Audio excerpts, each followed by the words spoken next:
Alors, quatrième question. Bonjour Clémentine, je me permets de revenir vers toi afin de tenter d'éclaircir l'utilité de l'astrologie, son sens. Intéressant.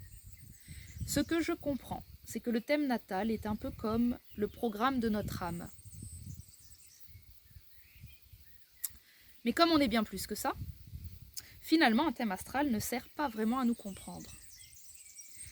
Cela ne sert-il pas plutôt à comprendre les blessures de notre âme? Alors attends. Comprendre les blessures de ton âme et de comprendre toi, je vois pas pourquoi tu fais la différence. Si tu arrives à comprendre, si tu me dis est-ce qu'il sert à comprendre les blessures de l'âme mais pas nous, pourquoi déjà tu fais une différence entre des blessures d'âme et toi? Déjà, pourquoi est-ce qu'on a une dissociation entre ton âme et toi? Tu es ton âme. Ton âme est dans un corps, ton corps est toi. Sur un plan incarné, tu es tout ça. Donc ça déjà c'est important. On dirait que tu as déjà mis sur un piédestal l'âme et toi en dessous, comme si c'était un vulgaire humain. Non, cette intelligence magnifique du divin, elle t'a choisi. Elle habite ton corps. Donc, si tu la trouves magnifique, tu es magnifique. Là, il nous faut une réconciliation des deux plans. Première chose. Donc, tu me dis, comme on est bien plus que ça, finalement, un thème astral ne sert pas vraiment à nous comprendre. Cela ne sert-il pas plutôt à comprendre les blessures de notre âme et donc à se défaire de ce carcan? Quel carcan? Je te chamboule exprès, hein, je suis chiante exprès. Hein, c'est vraiment... je me laisse guider par mes comportements, sont toujours guidés. Je cherche pas à comprendre pourquoi je réagis comme ça. Donc là, je vais te faire chier, je pense, avec cette question. Mais c'est très bien parce que j'aime beaucoup. Philosopher sur ces trucs. Donc, je comprends pas le carcan dont tu me parles, puisque tu l'as pas mentionné avant. Ou alors, j'ai pas compris. Ah, peut-être les blessures. Se défaire des blessures. Bref, au premier abord, j'ai pu penser que mon thème me définissait. Oui, on fait tous ça. Moi aussi, j'y ai pensé à ça au début. En fait, je me demande si pour présenter un thème à quelqu'un, il ne serait pas plus juste de dire ton âme plutôt que tu es. Là, ce qui est intéressant, c'est que tu as bien compris que quand tu dis tuer, d'ailleurs on entend le mot tuer, on entend le verbe, hein, quand tu dis à quelqu'un tuer et que tu parles de son thème astrologique, là tu es en train de mettre le doigt sur ça ne me plaît plus parce que je suis en train de comprendre que c'est limitant un thème astrologique et que je n'ai pas envie que la personne se sente complètement que un thème astrologique. Donc tu es en train de chercher, là ta structure est en train de chercher une porte de sortie. La réponse qu'elle propose, moi, me satisfait pas parce que, à nouveau, quand tu me dis ne vaut-il pas mieux dire ton âme que tu es, je ne fais pas cette séparation. Et le fait que tu la fasses, à nouveau, je l'ai déjà dit mais je le répète, j'ai l'impression que c'est assez général dans la spiritualité, mais quand on emploie le mot âme et tout, on a l'impression de cette grande intelligence divine. Et c'est pas que c'est faux, c'est qu'en fait le fait de le verbaliser, le fait de la voir à l'extérieur de nous, c'est qu'on l'est pas. Et ça va pas nous aider. Je pense que l'âme, si elle a que un désir sur Terre, c'est qu'on se reconnaisse comme elle et qu'on se sépare pas. Aussi, je n'ai pas encore bien compris si, en plus de montrer les blessures de notre âme, un thème peut aussi en montrer le potentiel. Si tant est que le potentiel d'une âme existe. J'aime bien comment tu pars en couille dans tes questions, dans tes propres questionnements. Tu as vraiment l'âme du philosophe qui, chaque fois qu'il répond, ça déclenche une nouvelle question. J'aime bien parce qu'on sent que c'est pas de l'hypermentalisation. Personnellement, je ressens pas ça. Je ressens que c'est l'intelligence de la philosophie. C'est-à-dire, tu verras qu'à chaque fois que tu vas poser une question, tu as une réponse. Enfin, tu proposes une réponse et quand tu proposes la réponse, t'entends dans la réponse qui va pas et ça permet une nouvelle question. Et c'est comme ça qu'on canalise. Et donc, c'est cool. Ou bien si notre potentiel est plutôt sortir de tout ça, j'espère que c'est clair. Pour moi, ça l'est en tout cas. Mais tu me demandes si est-ce que le potentiel, c'est pas finalement de sortir de tout ça? Moi, je commence à prendre vraiment ce parti pris-là. Je le prends depuis un bout de temps. Je ne m'amuse plus du tout à donner un quelconque pouvoir à l'astrologie, ni en termes de me montrer les blessures d'âme, ni en termes de me montrer les potentiels. Déjà, quand je dis ça peut montrer les potentiels, vraiment par l'expérience, j'ai vu que parfois, il y avait des thèmes où je me disais « Waouh, trop ouf !» Et en fait, je rencontrais la personne et elle était kéblo à un niveau qui ne permettait pas, en fait, d'aller sur ce potentiel. Quel est l'intérêt, finalement, de repérer quelque chose Et ensuite, quant à la personne en face, quel est vraiment cet intérêt d'avoir les infos en avance? Moi, c'est ça qui a fini par me rendre folle. Je me suis rendu compte de l'inutilité du truc. Le temps que je passais à essayer de creuser le thème, c'est un temps que je perdais à creuser la personne. J'ai vraiment vu, parce que ça je le faisais à mes débuts, je voulais me sentir légitime, donc je voulais arriver avec des informations sur le thème astrologique pour la personne. Je voulais vraiment être capable de pouvoir lui dire des choses qu'elle ne savait pas. Parce que j'avais l'impression que l'intelligence c'était ça, que la magie c'était ça, que elle savait des choses sur sa vie, et que moi je pouvais lui apporter des autres choses grâce au thème. Plus grosse erreur possible. Ce n'est pas à nous d'avoir des informations pour la personne a tout. C'est un sac divin d'informations. Et ce qu'on doit faire, nous, en tant qu'astrologue, enfin, je ne me considère pas astrologue, mais bon, là, c'est pour le sujet, c'est aller à la pêche des infos chez la personne et de la faire parler. À partir du moment où tu la fais parler, elle va te révéler qui elle est. Pas consciemment, mais dans ce qu'elle aime, dans ce qu'elle n'aime pas, dans les peurs que tu vas ressentir, dans ses éclats de rire, à chaque instant, tu as des milliards d'informations qui te disent « je suis ça, fais avec ça ». Avant de vouloir apporter des réponses via un thème, est-ce que tu te rends compte qu'on ne sait déjà pas qui on est? On est déjà perdu dans notre inconscient et notre conscient.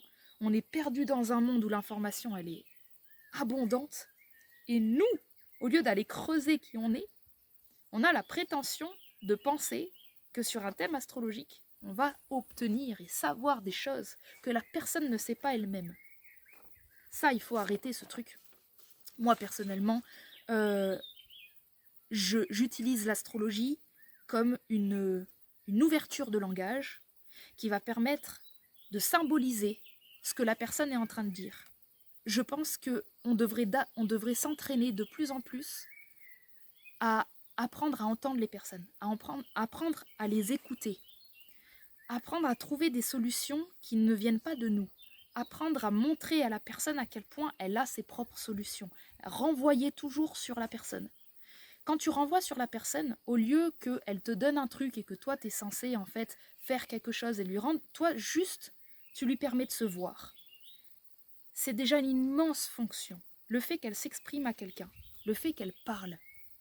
Déjà, le simple fait que toi tu sois là à écouter et à entendre ce qu'elle dit et à avoir ton opinion dessus, c'est énorme. C'est énorme. Quand tu fous l'astrologie au milieu de ce duo, il faut savoir gérer une troisième personne, une troisième entité. Quand tu mets un thème astrologique au milieu d'une conversation qui se veut dans l'ouverture de notre souffrance, de nos traumas, de notre cœur, quand il y a une intimité entre deux personnes, que tu veux rajouter un thème astrologique, il faut savoir le gérer. Parce que le thème astrologique va t'éloigner de ce que la personne est en train de te dire. C'est humain, ce que je raconte. C'est humain, en fait, c'est évident.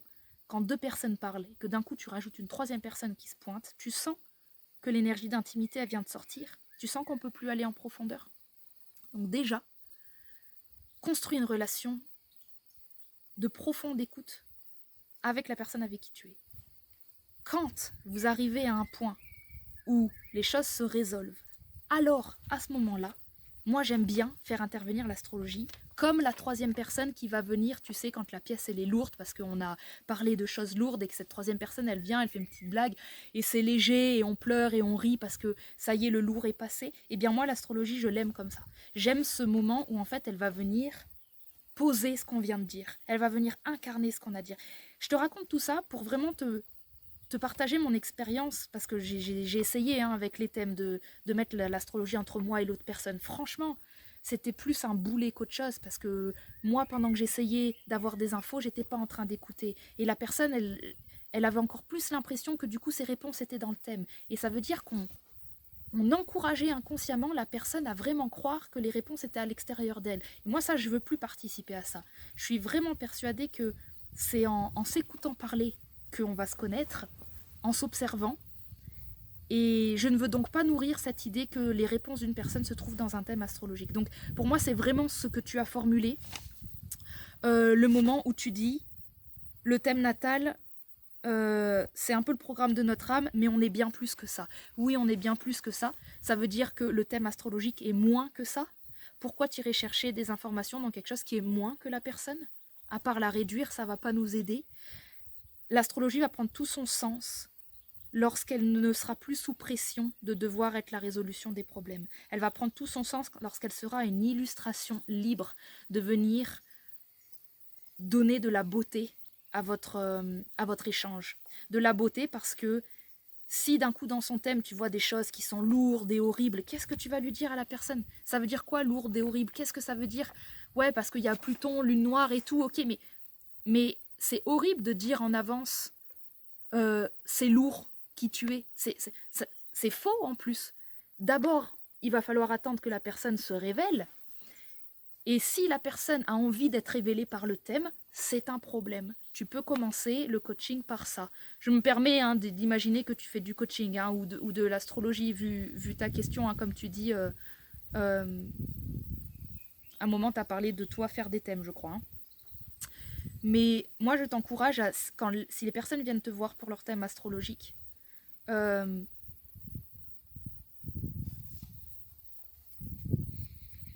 être l'autorité qui choisit, c'est quand que le thème intervient.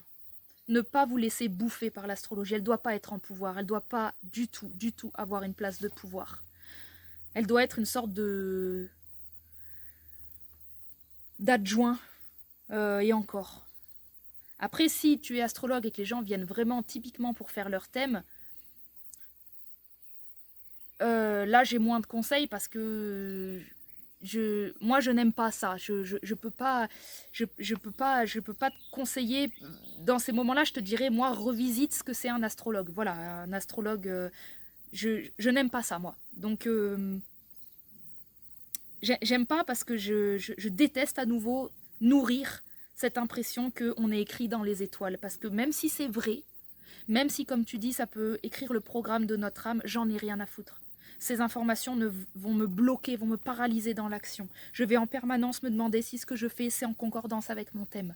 À part m'ôter l'action, m'ôter la spontanéité, m'ôter toute ma confiance en moi, ça n'a pas d'utilité. Donc en fait, si je prends ce ton un peu dur là sur la fin, c'est parce que c'est dangereux. Il y a quelque chose que j'aime vraiment pas dans le processus. Et j'en ai fait les frais, donc je sais de quoi je parle. Et c'est quelque chose qui m'a autant dévalorisé moi que dévalorisé l'autre.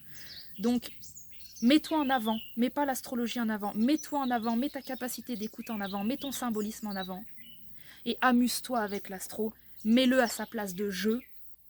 Et là, il va se révéler complètement. Il va être...